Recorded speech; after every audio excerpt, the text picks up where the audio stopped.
Welcome back. Now in this video, we're going to look at automations. And what we're going to do is to go to the Automations tab. And what you're going to see here is you're going to have a button that says New Automation. Now we can look first at two directions. What we can do first is we can look at the templates. So we're going to click Browse Templates.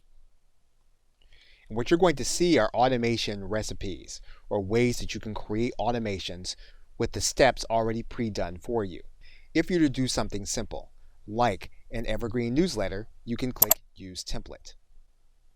The automation will then copy, and you'll then have the automation on your desktop. Now it could be that there are steps in that you don't want to have as part of your automation. And so if that's the case, we'll edit the step and we'll delete this event. You'll see then that there are still only two events. We can go inside of another event, we can delete it. We now have one event. So now that we have one form, what we're going to do is we're going to change this to a form that we've already created. And so what we're going to do is we're going to have the individual added to this form. We're going to update the event. We're then going to look at this form.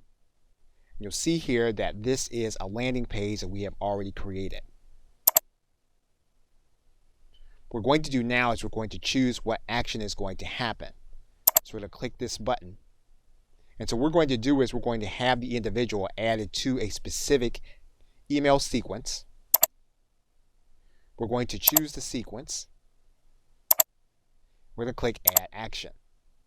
So now we have the individual added to a specific sequence. So what we then want to do is to make sure then that we no longer need this evergreen newsletter because we have the individual getting emails that we have already set up in advance. So we can now delete the sequence, and now whenever someone joins this form, they're going to be added to a specific sequence that we have already created. We now have the end of the automation. Basically now what we want to do then is we want to turn on the automation, which we can do by clicking on this button to turn on the automation. And so now when the individual signs up through this landing page, they're then going to be added to a specific sequence. Okay, so with that, thanks, and I will see you in another video.